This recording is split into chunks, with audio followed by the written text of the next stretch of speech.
Well, hello. Every gal needs a cowboy hat. Scanning the room, you look for a familiar face. Everyone is a stranger. Your heart's racing, you feel nauseous. New plan. You meet 4 new people. Okay, 3. 2? You can handle 2. And then you think, I hate this. This just feels so fake. And before you talk to even 1 new person, you're looking for the nearest exit. Okay. Crazy. Yo, who invited this chick? My heart races when I walk into a room full of strangers too. Except it's not anxiety, it's excitement. I'm not thinking networking quota. I'm thinking, look at all these stories. And I get so pumped about talking to people that I don't know. Oh, brother, this guy stinks!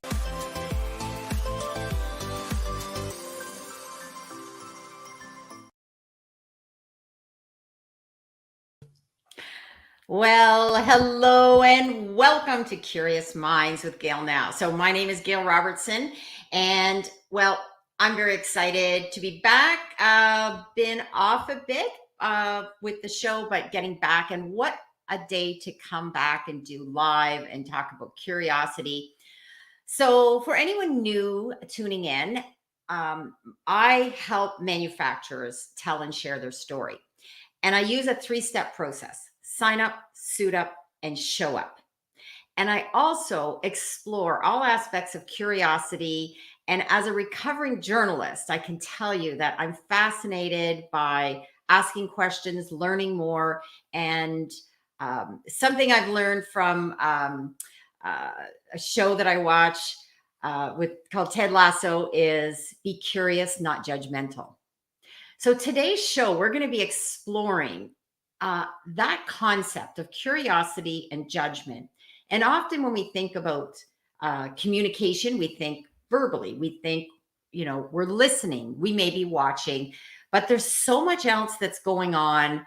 And the guest today is going to be talking about some of the body language, some things around all aspects of how we may present ourselves, and not always by what we're saying, but the hidden things on our faces and our overall body language. So I'm really excited to have this guest. So I'm going to bring him on and welcome him today. Hello, Joseph. Hey, Gail. Thank you so much for the invitation. Great to be here.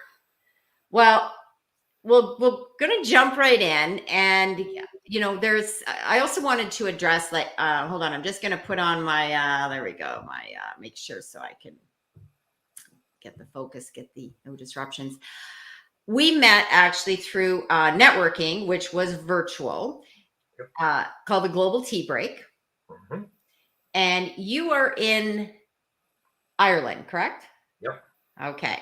So you're in Ireland, I'm here in Canada, and we've met virtually a couple of times. And we're also, for everybody, please stay tuned because we're going to have some face reading done. I have one surprise guest coming on that will have face read. And we're also I'm probably going to ask you to do a bit of reading on my face and my ears, because I know you do that as well. So that'll be a little surprise later. Let's though get into one of the things that I was curious about. And the reason I wanted to have you on today is that you have an upcoming course. So can we just jump in and talk about that and the why that you decided to have this course that starts next Tuesday? Yeah, absolutely. Yeah. I've come across so many people in recent times in both their personal lives and their business lives have been scammed, or they've met people and they get a sense something is not right here. I mean, the people can be very persuasive, very articulate, very well dressed, even maybe in some cases very successful, but people just get a sense something is not right here. But most, or maybe not most people, so many people have been conditioned to work from what we call the top 2 inches here and override their instincts, and particularly their best instincts, and have ended up paying a very painful and often very expensive price.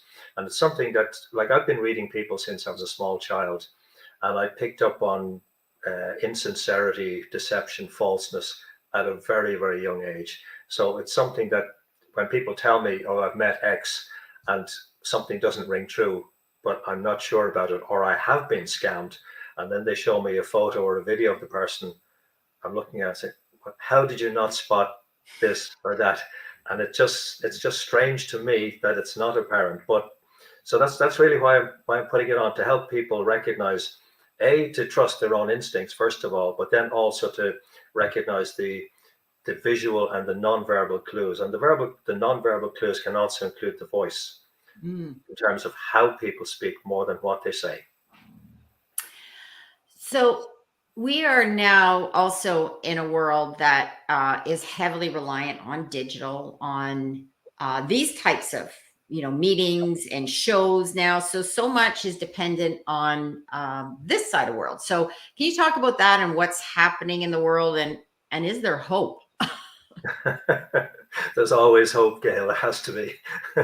Otherwise, we have a real problem. But yes, there's always hope. And what I found over the last couple of years, when the world closed down, it opened up. Because for me, it opened up like we wouldn't have met otherwise. Because everything went online. And for me, it provided a wonderful opportunity to meet more and more people from different countries, different cultures and backgrounds. And what I found was, and it surprised me initially, where what I found was that people were opening up in ways that they hadn't done when we were meeting face to face. And this in some cases was people I actually knew, from meeting in person. And somehow people on a one-to-one basis seemed to feel more secure, more safe, and told me stuff about their lives. In some cases, stuff they said they'd never told anybody. And it just opened up channels for communication. So once we create a space where people feel safe and don't feel threatened, I've invariably found people will open up, people will be responsive, people will reveal something of themselves. And that applies, like most of the networking I do, or most of the online engagement I have, is business networking. So that applies in a professional space as well, that people are sharing stuff of themselves, and they're recognizing the importance of personal connection rather than just getting straight into business. So one of the things that I saw as well when it came to going through COVID and the shutdown was that, like you said, there was an opening now for people there was also a benefit to it. And I think a lot of times we don't maybe see that not everyone wants to meet face to face, that this is sort of a good maybe first step to meet virtually and develop a comfort zone. Absolutely. I mean, there's obviously mixed reactions to it, but I think there was, for many people, there was an underlying or dormant insecurity in their lives. A lot of people were missing something already, and then when we were more isolated, like in Ireland, we had the longest lockdown in Europe, and very restrictive in many ways. So I think for a lot of people, the craving for connection emerged. So when they had the opportunity to meet people online, particularly on a one-to-one basis, that need overrode any sense of, oh, this is strange, or who is this person? That just needed to share. And it was, I won't say it was like therapeutic sessions, but there was a therapeutic element for a lot of people. And what it did was it enabled relationships, real relationships, to form, relationships of depth to form very quickly, in many cases, very quickly. So that was a wonderful blessing. That is so true. And I've seen this, and I've talked to people. I can bear witness to that I have met some phenomenal people through the virtual and through COVID. So the other thing about communication I'd like to address is that, and this sort of jumping off point from that comment, not everybody may communicate in the same way or in the same. Some people are better one-on-one, some better people are in groups.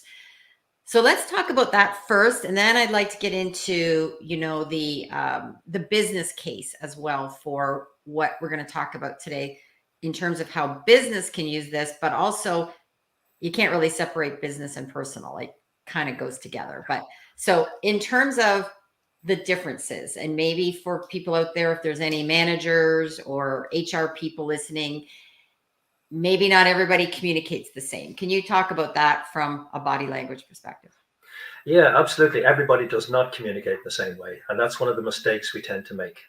We tend to operate from our own default setting. And if we're like, when you talk about managers, manufacturers, etc., particularly people with a technical background, they will talk very often from that technical background, and they will assume the person they're speaking to has the same background or understanding. And it's very often not the case. So one of the key things I talk about and teach is to recognize how the person you're speaking to actually best absorbs and processes information. And one of the quickest ways to do that is to just pay attention to people's eyebrows, because their eyebrows will tell you so much about how they process and absorb information and how to best break the ice with them. So just a couple of variations in eyebrows. If somebody has a very like a curved eyebrow, it tells you that these are more person-centered. So what you need to do is just make them feel welcome. You need to make them feel like you're connecting with them as a person, even in a high-level business environment. They need to feel that you're connected to them, not just their title or their role. Where if the eyebrows are very sort of, the main body of the eyebrows kind of straight across like a straight line, these are the people you don't get into small talk. You just talk about factual stuff, and you communicate in a very linear manner, and you only get into the personal stuff once they have invited you. Then there's another variation then, where if the eyebrows are kind of angled down like this, angled down towards the bridge of the nose, or if they're like an inverted V shape, these are more autocratic, domineering kind of types. So if you're speaking to them, they expect to be respected. They almost expect to be obeyed. And they expect to be in charge of the conversation. So if you talk and talk and talk, they're gone. And I mean literally gone. They will exit very quickly, because they're not interested in hearing. They want to be heard rather than being the one who listens. Interesting. So that's just eyebrows alone, nothing else. No.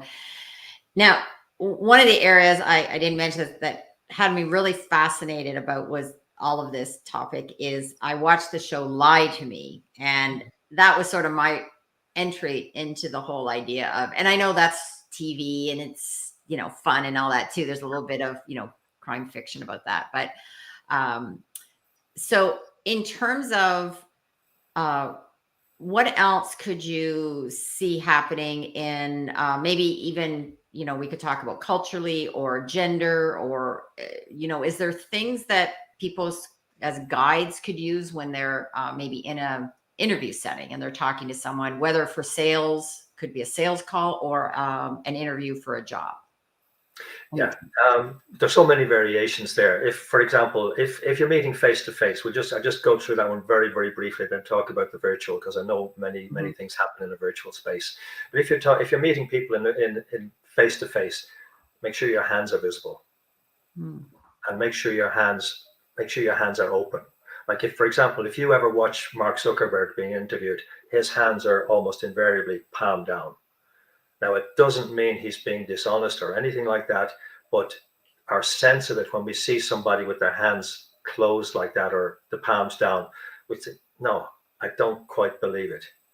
So just in terms of how we communicate, the first thing people notice about us is our hands. And that goes way back to our ancestors, where our ancestors had to recognize whether somebody approaching them like a stranger was a friend or foe, and they had to recognize it very quickly. And what their hands were doing, or whether their hands were holding something, told them whether somebody was friend or foe. And that's hardwired into us. Wow. So we will always look for what the hands are doing. So that's one very obvious thing. When we're meeting in the virtual space, we're often just seeing the upper torso and the head and the face. So we need to do it differently. So again, the facial features will tell you a lot. For example, like my forehead is more rounded, So when you see a more rounded forehead shape like that, it tells you this is somebody who does not like to be told what to do.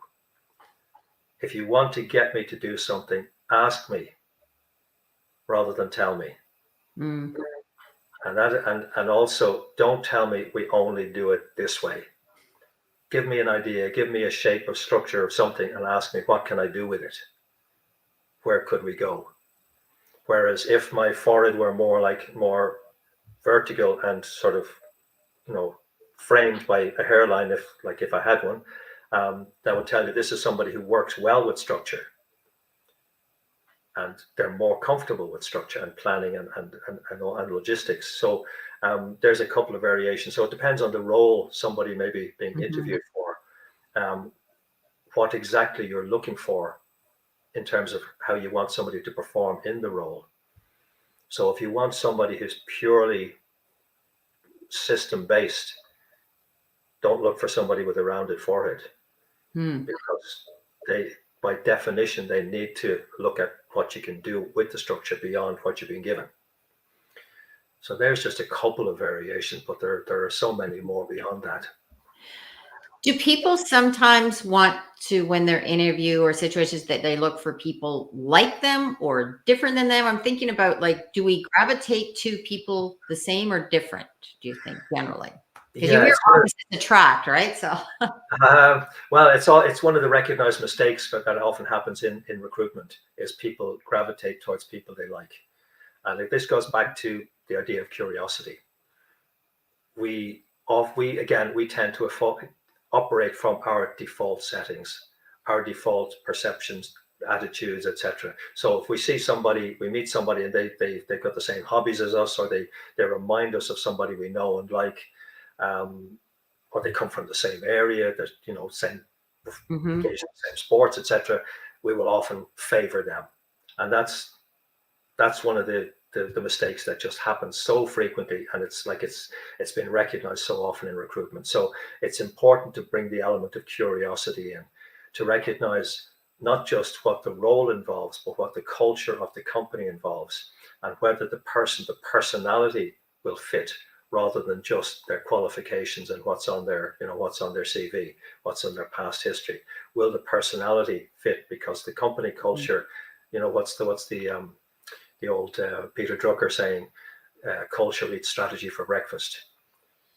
So culture overrides everything else, really, when it comes, and so many, like Steve Jobs and people like that, have said you can train people in terms of the skills, but attitude's a whole different thing.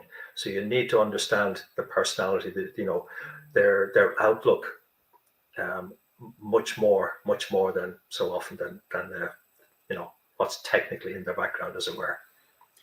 that's a great quote. So that's Peter Drucker, is it? Culture. Peter Drucker, yeah. He's often referred to as the father of modern management. Yeah, that is so true. And I know we have a guest in the background that in the green room. We have two people in the green room. So everybody please stay tuned, because we're going to do a couple of face readings. So, and I always think show, not just tell, right? It's very important to look at this and see, see what we can hear them, or see the nonverbal, because these are two people that you don't know. You've never met them. Pretty sure you've never met them. I don't even think on LinkedIn we're connected. So, or they're connected.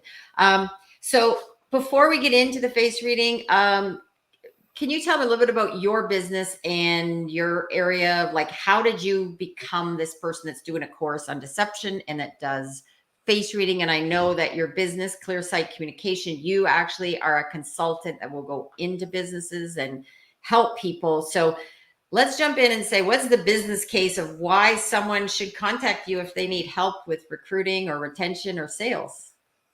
Yeah, because people so often get caught up in that idea that they believe what they see.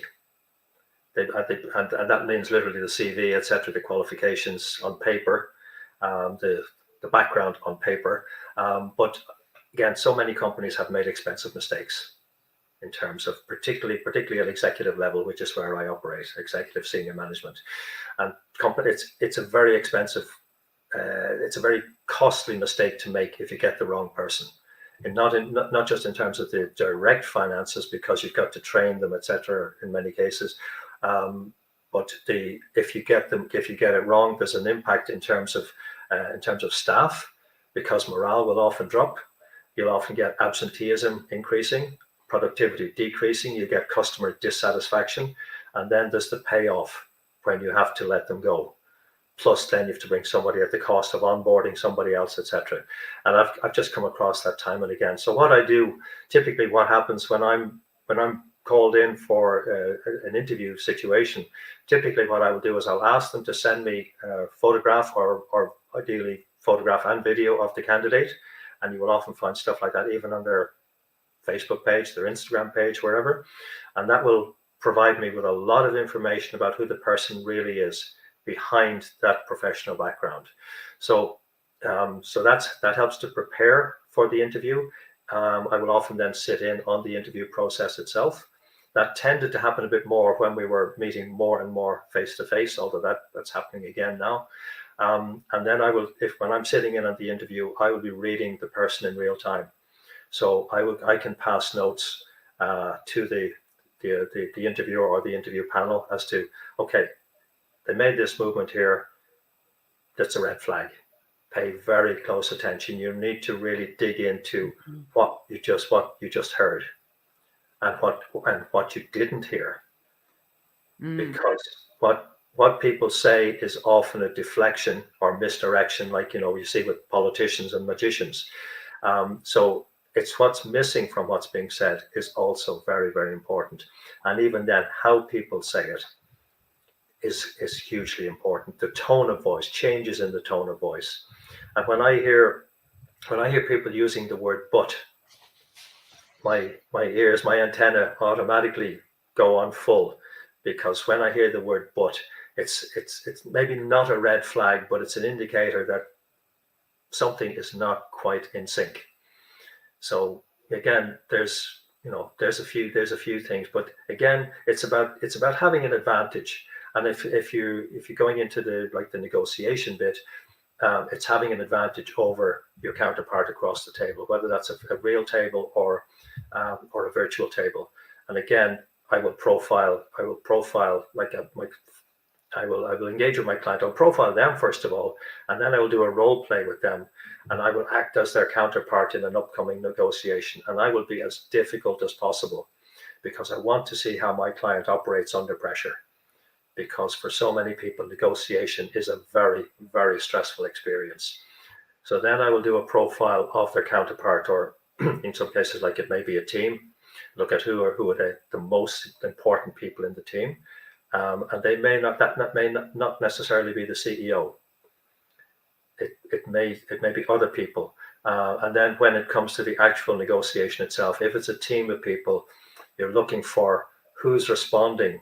Like when the leader speaks, what the other team members are doing, whether they're nodding in agreement, or maybe a slight frown, or maybe moving back in their seat a little bit. All of those things will tell you that there's maybe a certain disagreement or disharmony in the team.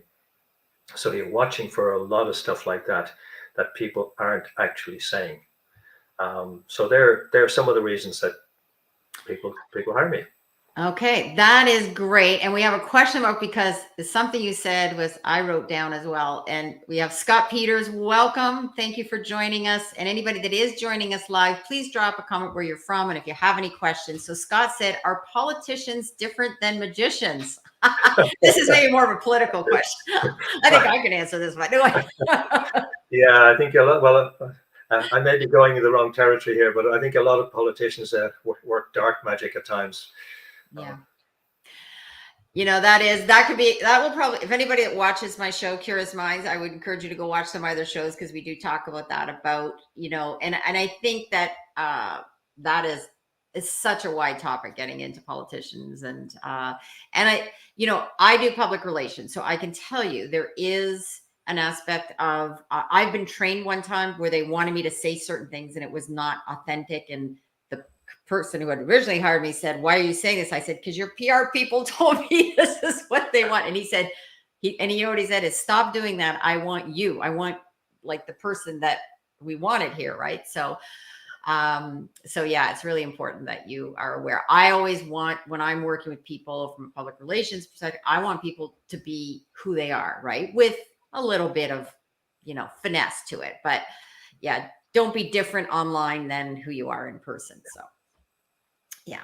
Okay. I'd like to we're going to bring on our first person. We have two people. So I'm going to bring on, because I think Elizabeth, if you can wait a few minutes, is that okay if I have you wait a few minutes? Okay. And please go in and comment on LinkedIn or YouTube, because other people may want to come in, and we'll, if there's time, we might do a quick synopsis of my face, just even throughout this interview. It'd be interesting for people to get, and you can go, I don't, it's fine. You can say whatever. I'm all about, I'll do personal growth publicly as well. So, okay. I'm going to bring up, because this is a guest. This is someone that I met through, actually definitely in the manufacturing world. So I'm going to bring Cindy up. So Cindy, we're going to get into just doing a quick face reading here. So we'll bring up Cindy. Hello, Cindy. Welcome. Now, there we are. Okay, let me see. I'm going to figure out how best to do this so Joseph can see you more than, let me just see. We'll bring you over there.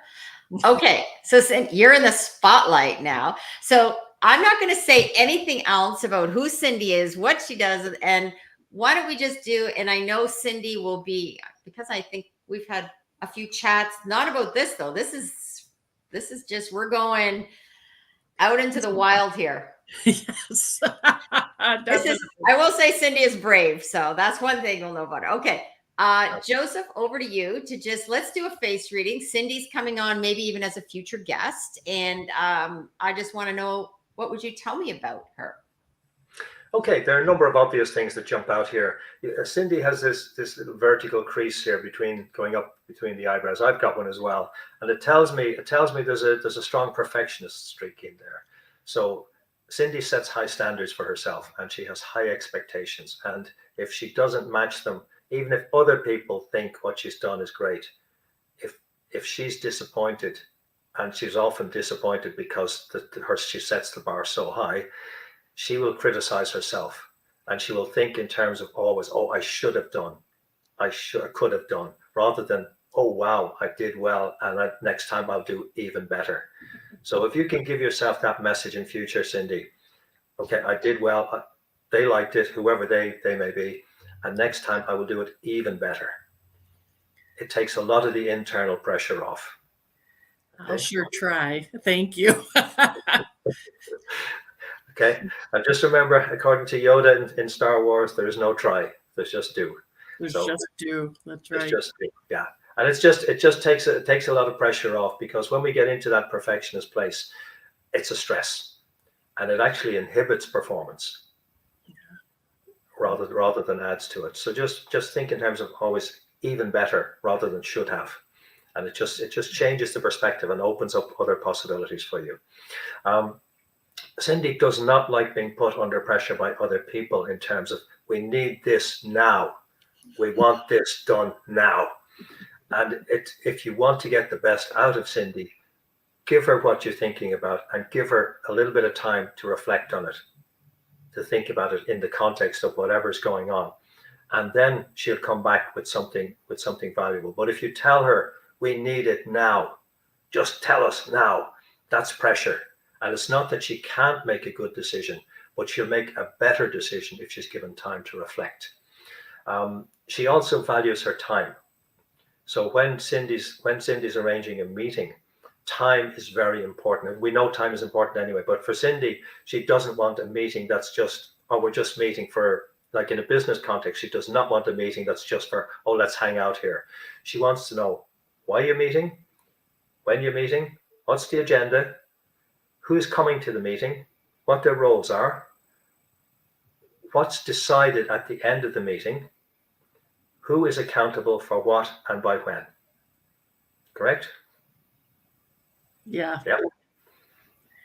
I like to know, I like to have a firm direction that we're going in, and everybody knows what's expected. Yeah, absolutely. And you're also a very determined lady.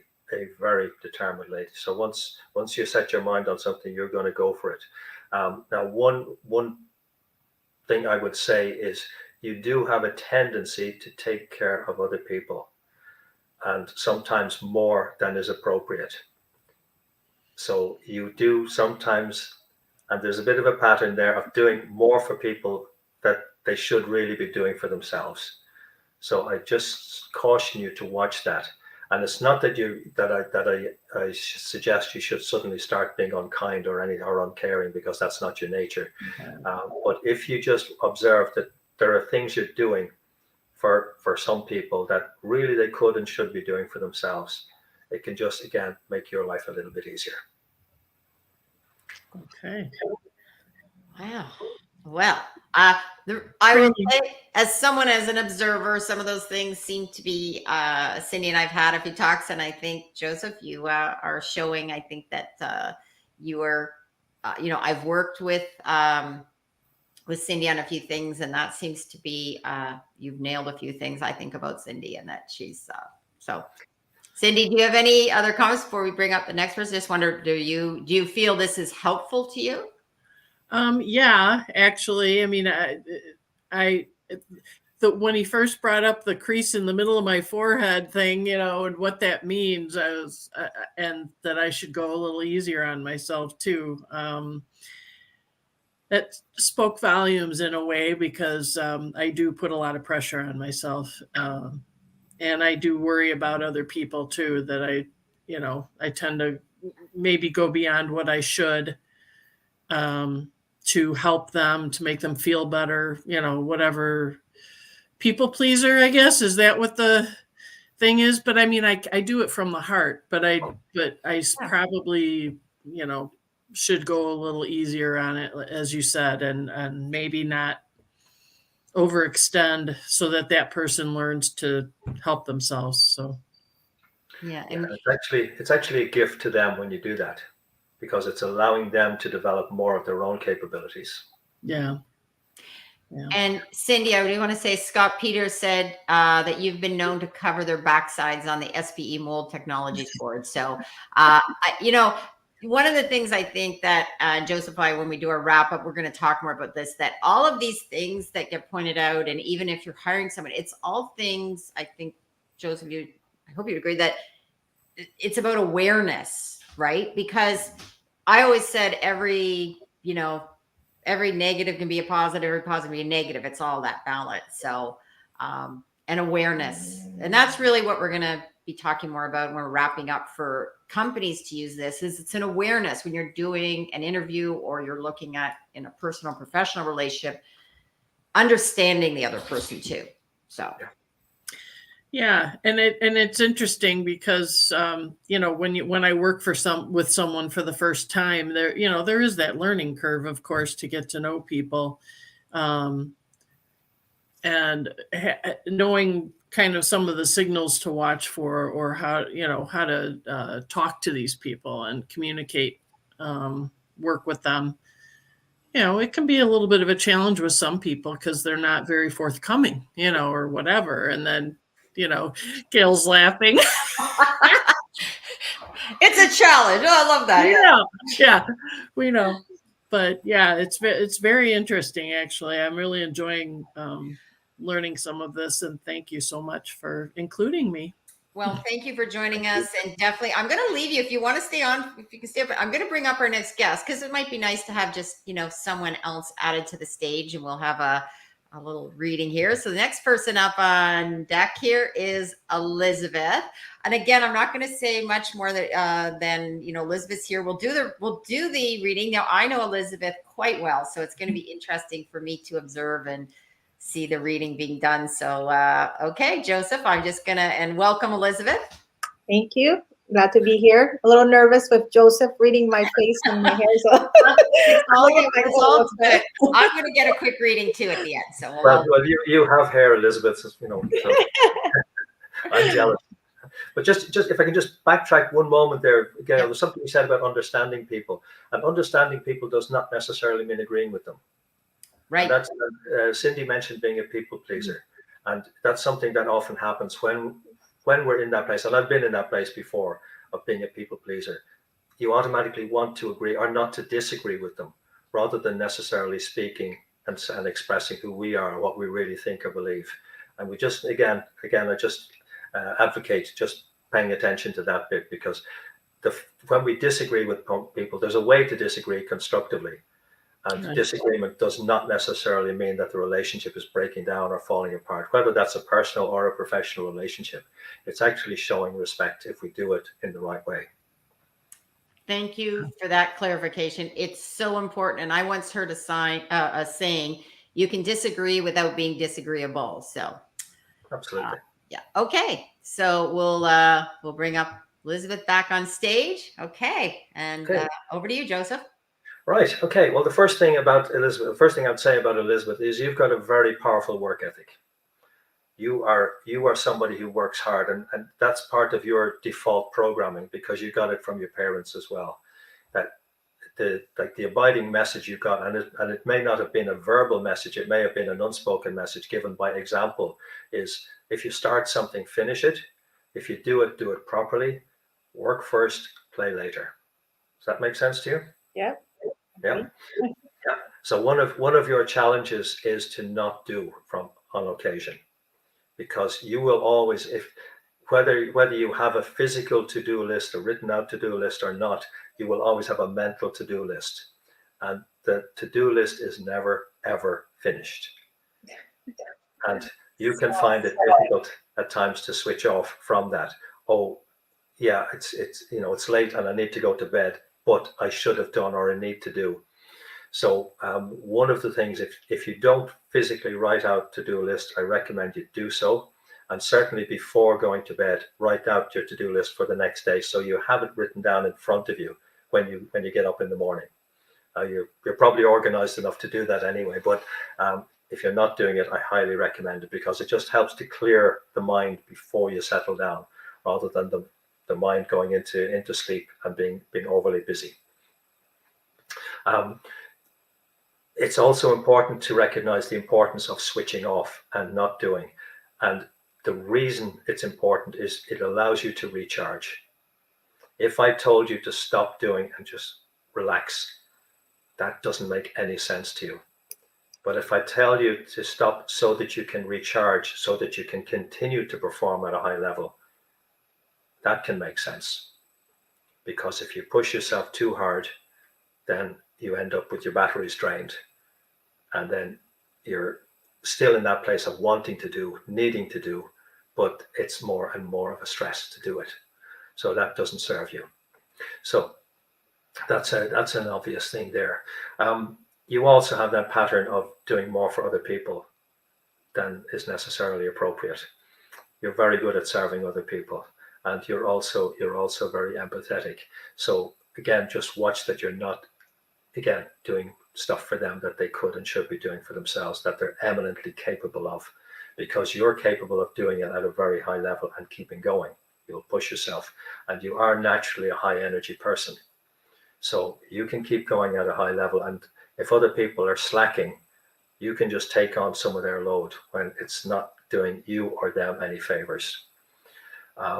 Another thing, I'm like Lieutenant Columbo, that when I start looking at faces, there's always one more thing. But one other particular thing is, it's important that you receive acknowledgement for your contribution and for your performance. Very important. And I don't mean that in an ego sense. It's an indication that you are being acknowledged and respected. So if you find yourself in an environment, and I'm not suggesting that is happening, but if you happen to find yourself in an environment where you're not being acknowledged, then it's not the best environment for you to be in, because your nature is to provide to a high level, to a high standard. Quality is important to you. And if that's not being recognized and respected, it's not doing you a service. You're not doing yourself a service. Does that make sense to you? You nailed it, because Gail knows me, and I think she was holding back, because that's how I am. I'm a very hardworking, loyal, and I left my previous company because I didn't feel appreciated, and then started my own company. And I've had clients come and go, and I don't sweat about it, because I know the clients that I have now realize the person I am, and they're forever with me, right? Like, that's why I work with them, right? So Okay. Joseph, if Elizabeth didn't know better, she might have thought I had fed you. Like, that is, if anybody was to hire you, I'm going to say, Joseph, I want to bring you on screen for a minute. Let Elizabeth kind of chill for a bit and just absorb that, because Joseph, I know Elizabeth and I go back a long time, many years. I know everything you said is so bang on. She is the most loyal, hard work, everything. And as you were talking, I'm thinking, Elizabeth's maybe thinking, did Gail tell him to say this? But you have never met Elizabeth, and that is probably one of the best, nailed it readings. Because I do know her, and that just is a great summary. And I think Elizabeth is probably, I hope that just absorbs that, because you're gonna make me cry on live YouTube here. So yeah, thank you. No, that was it was amazing. Like, I mean, I do post a lot of stuff out in the social media public, but I think people know, like, I'm very genuine, both online and offline. There's no two Facebook page to, like, I'm open book.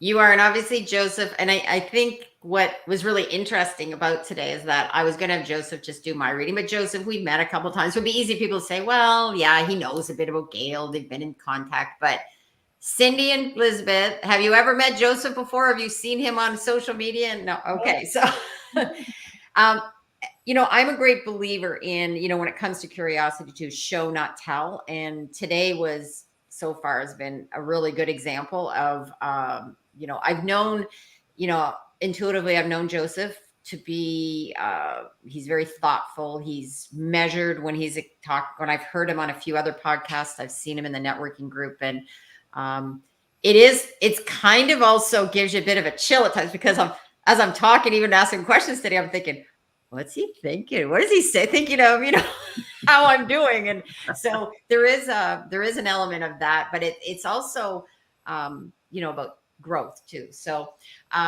just a summary, Joseph, about the two people here. Anything else you'd want to say based on what I said, and how this could be maybe how it's used in other workplaces or in sales, how this kind of tool can be used? Well, I'll just make a general point, and it does apply to both Cindy and Elizabeth as well. The importance of kindness. They're both very empathetic people, and kindness is actually of economic value. Unfortunately, a lot of companies don't get that. But when we show kindness towards the people we work with, unless they're complete, I won't use the term, but unless they're that other type, they're going to respond to it. People respond to kindness.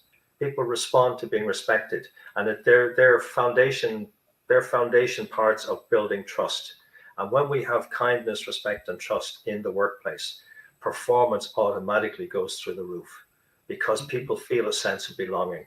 And that is something that, survey after survey shows that. Like, we've had the great resignation, quiet quitting, all those different terms over the last number of years. But survey after survey shows that when people feel a sense of belonging, when people feel a sense of being respected and trusted, they stay. They want to stay. They want to contribute. And particularly the younger generation, but not just the younger generation.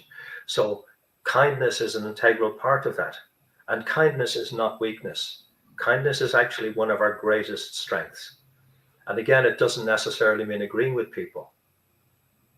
It's learning how to express it. It's learning how to engage with the individual that we're dealing with, so that we get our message across in the way they best receive it, but they feel respected in the process.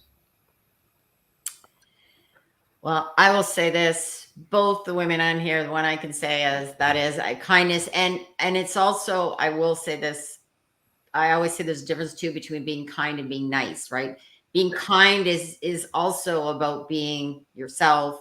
It's speaking up. It's, holding your own, but at the same time doing it in a kind way. You don't have to be mean. You don't have to. Yeah. So Yeah. Well, you have nailed it with those two because they definitely are too kind and very good at what they do. So Cindy is, Cindy is well, Cindy, why don't you, maybe you can explain what you do just so anybody watching will know. We'll introduce you formally to Joseph. Well, right now I am I have been for the last couple of years, a contract writer, technical writer, and editor. And I also do public relations, media relations for companies. And yeah, it's all in manufacturing and I love it.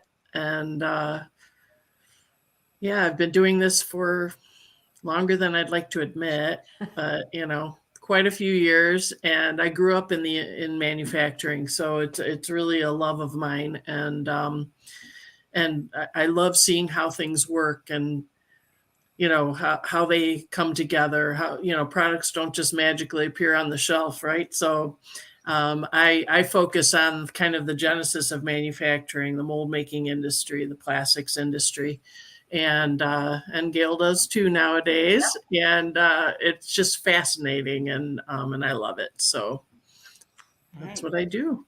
Thank It you, shows when Cindy. you speak, which is beautiful. Yeah. And Elizabeth, you can give a quick synopsis because Elizabeth does quite a few things and has a lot on her plate. You nailed it about she juggles a lot. So Yeah, so I've been doing sales and marketing for about 20 years, starting the hotel industry for 15, and actually 6 years in the insurance industry, like restoration. That's how I met Gail. She worked in an insurance company. And I started my own company during COVID. So I do a lot of social media, PR, website. I help our small local businesses stand out from the crowd through community engagement, charities. I love doing good work in the community versus putting a billboard. Like that's who I am, and that's how I try to portray my clients, and that's how I get my clients. They notice, when I'm out and about, people know me because I've been networking for over 20 years in Windsor, Essex. I'm a mother of 4 with a husband, a dog. So life is crazy being an entrepreneur and this. And I just started a YKG Green Expo event that just happened, and Gail was there supporting me. So a lot of my plates, yes. So thank you, Joseph. You nailed it. And I think I have an Arabic background, and I know that my dad worked every single day of his life. So that's never took a day off. Like, he just work, and that's how I am. And my kids are like, "You're always on your phone." I'm like, social media don't shut up. Like, I have to keep working. So, but yeah, I do think I do need to recharge sometime and do put prioritize in place. And I do have my list, Joseph, because I have so much going on with so many clients. If I don't have a list, I am lost. So Yeah, that's a necessity. Absolutely. And just one point there for Elizabeth. You mentioned the 4 kids. When you take time to recharge, that's modeling something for them. Very important. So you're modeling so many great qualities for them anyway, but the recharge bit will also be very important, an important lesson for them. she hears that from you. Yeah. So, all right, we're going to start to wrap up with Joseph, but thank you, Elizabeth and Cindy, for coming on today. You were great sports for doing this, stepping in, because you didn't know what you were getting into. And one of the things was we did no pre-planning for this. There was even Joseph, this was a surprise a little bit for him. Just minutes before he went live, I said, by the way, I've got people coming on. So, okay. Enjoy the rest of your day, ladies, and we'll talk soon. And Cindy, I'll be in touch. I got to give you a call. It's been a while. We need to get caught up. Yes, it has been a while. Thank you so much, though. Thank you. Thanks. Bye. Bye, Elizabeth. Woo! Wow. That was fascinating, Joseph. There's, I think we'll have to have you back on to do another, because there's so many topics we didn't get to, but I thought it was really important to, for me as well, to see that in action. And because I know both these people, wow, that is good PR for you and a good testimonial, because I can tell you, you nailed it with both of them in terms of the reading and also the connection between why is that important, right? Because if you were looking at both those people, you could then decide, also how they might fit into a workplace, how you might, work with them, whether personally or professionally as well. Yeah, absolutely, absolutely, and that's the thing. Going back to something talking about earlier, how will the person fit into the company culture, as well as the the actual role itself. So you're looking at the whole person, not just what the CV says or their previous work history.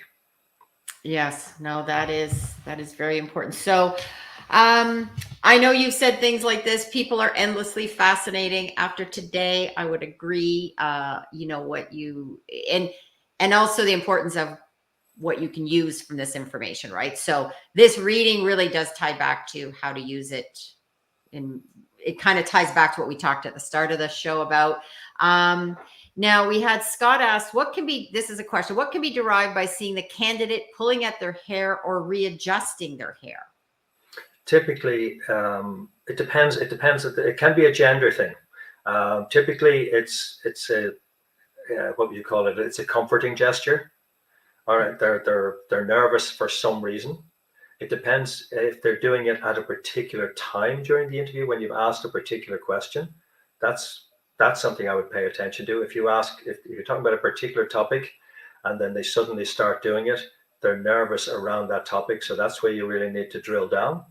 If they're doing it generally, um, it if it's a gender thing, like for example, if it's a woman candidate and it's a male interviewer, she may be indicating attraction, so there may be an element of flirtation there. So you have to be conscious of that bit. But certainly, if they're doing that, it indicates that they're looking to comfort themselves, and they're looking to present themselves in a way that's appealing. But if they're doing so because they're nervous. Mm-hmm. Now, I think Scott wrote this. The nervous twitch is a tell. Don't play cards if you have this twitch. Now, that's another. I've seen people when it comes to cards and games. I've seen people that can. My son is. I said I won't play certain games with him because I can't read his face. Whereas me, I'm more of a. I'm a terrible poker player. Yeah, I wouldn't, I don't gamble, but Yeah. one thing to bear in mind if you're watching like people playing poker, or in general, if people are trying to hide something, by hiding something, they're highlighting something else. And again, it goes back to that idea of a magician. Mm, yeah. Magicians achieve a lot by misdirection. So, for example, if you're watching a magician, they'll often push something forward, move something forward because they want to draw your attention to that which is going forward while they're doing something else in the background. And politicians are Yeah. similar in other ways. Yeah. I would love to talk to more. Magicians are like the Penn and Teller. How do they do it? Every time I watch certain shows, I've seen, I'm like, because I'm trying to look for things, and the more you try, the more you don't see it, right? You do also have a book. I want to draw attention to this because this is available on Amazon. Face Facts: The Art of Reading Your Clients and Prospects for Sales, Negotiation, Recruitment. So this is an opportunity because we can't get to everything on today's show, but I would encourage you to go look up more what Joseph's doing. And also mention that his course starts next week. Is there still spots in the course? Yeah, absolutely. Okay. So I'm sure, Joseph, if you can drop the link, or one of us drop the link into the LinkedIn comments and on YouTube, because people may want to, and Twitter. So are you on Twitter? I am. Yeah. Okay, perfect. We are Okay. connected. Yep. Yep. So we are doing this live on all three. And then my shows are all on YouTube. You can watch previous Curious Mind show. And yeah, this has definitely been, as I said, fascinating to hear your insights. Lastly, let's talk about masks before we do our final wrap up. Masks that people wear, because I think everybody would agree, masks are also, I find, like, is a mask also important? Like, can we talk about the pros and cons of masks to survive in the world? Yeah, absolutely.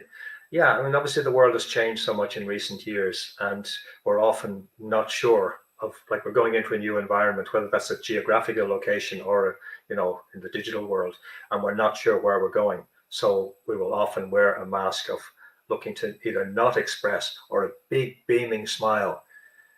And it's what happens after that.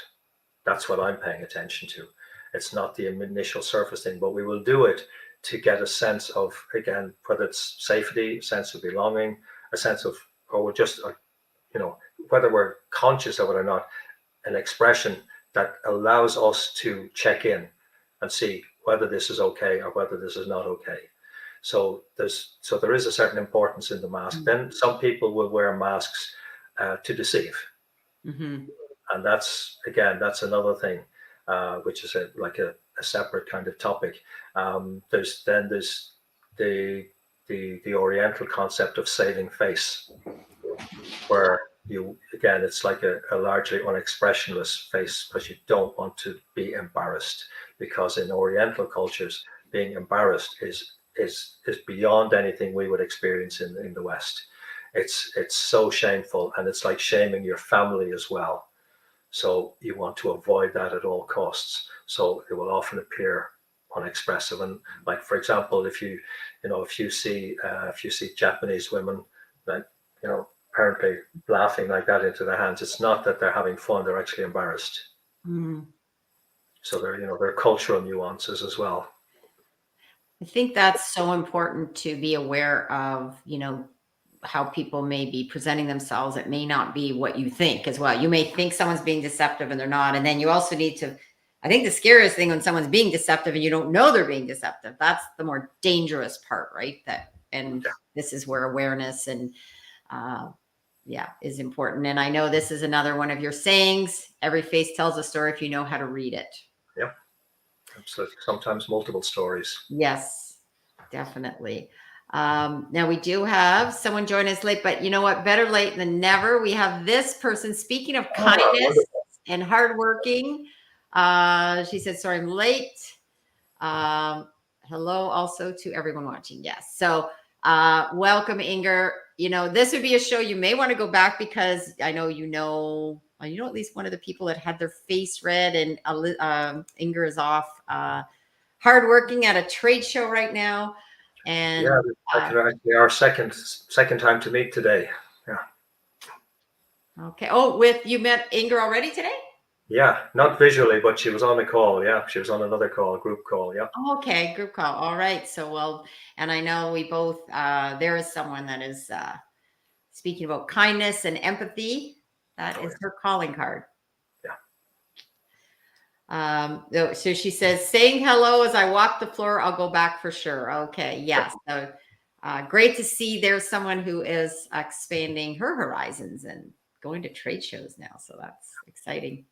Okay. As we wrap up, how do you exercise your curious mind, Joseph?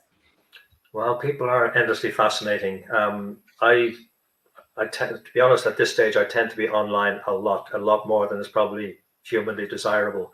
But I'm watching whether sometimes I'll be watching, I don't have TV, so I'll be watching maybe old movies, or I'll be watching talks on a variety of different topics. Sometimes a topic that I see no obvious personal connection with, but because that's how I'm curious. I'm curious about how people think differently, how they see the world differently. And it's not so much necessarily what they say about the topic, it's how they express it. And then particularly if it's an interview situation, I'm watching the responses. Is the interviewer really paying attention? And is the interviewee being really upfront?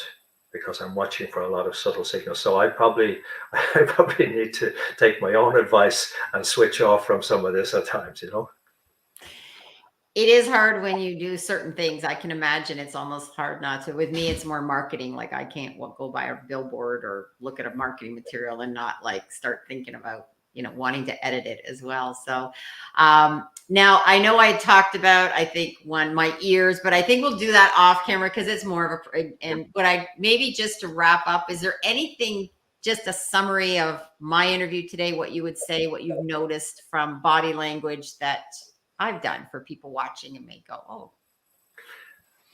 Well, there's a few general things. When you see somebody with wonderful red hair like that, it tells you that this is somebody with real passion. and you are somebody who's by nature very passionate about what you do. So again, if you're dealing with somebody with red hair like that, you don't put them in a box. You don't tell them we're only doing it this way, because that's entirely the wrong message. So that's one general point. You also have the perfectionist bit. So again, just be careful of that for yourself. But you've got a lovely little triangle here between you've got two lines going up, and you've got like a little horizontal crease there. So you've got, I haven't touched on it earlier, but you've got a wonderful intuitive ability to solve problems that, you can come into in a situation where people have been puzzling over a problem for quite a while. And it's like, if they have hair, they're tearing it out. And you can say, guys, did you ever think of doing this? And then, oh, how did we miss that? So that's one of your innate abilities. So if you haven't tapped into it, you certainly should be doing. That's interesting, because I have and I do, and now I recognize that I own it. When I was younger, I didn't always own that, and I used to always sort of second guess myself and say, well, I have to show my work. But sometimes I would have a vision come to me. I know this is what we need to do. But it was hard to just go to my boss and say, this is what we need to do. So I've learned to kind of how to tell the story leading up to that. But I usually start with the end, and then because I do have, I have a vision come to my head right away. I go, this is what we need to do. Yeah, absolutely. Yeah. And that is self-awareness. I think that's the other thing that's really important here, is to, the work you're doing as well is about self-awareness, as well as how to hire and sell better too, right? There's absolutely. Yeah. And it's all about communication and connection when it comes down to it. Yes, definitely. All right. Well, thank you, Joseph. I'm going to have you go to the green room. I'll be there in just a couple of, I'll wrap up, and then I'll see you in the green room. Wonderful. Thank you so much, Gail. Well, thanks everyone for coming out today. And we had Inger say, yes, people are fascinating. Thank you, Inger. And she also said, Gail's yes, passionate doesn't belong in a box. Thank you. Well, thanks again. One of the things about Curious Minds and why I love curiosity is that it does help feed that passion that I have for a lot of things I do, and for meeting people and hearing their stories. So Joseph is definitely a great storyteller, and he just tells stories by reading people's body language and faces. So I encourage you to go check out his course and just connect with Joseph. He's an amazing human being. And if you don't know him, I really encourage you to get to know him better, and maybe learn a little bit more about yourself and how you can sign up, suit up, and show up. Because when we show up with our authentic self, and when we can enjoy what we do, and we can connect with other people that are enjoyable, it makes for a great life as well. Okay, everyone, I'm back on track with my shows. So check out some of my previous shows, and I have some great upcoming shows as well. Curious Minds with Gail now, and let's get curious.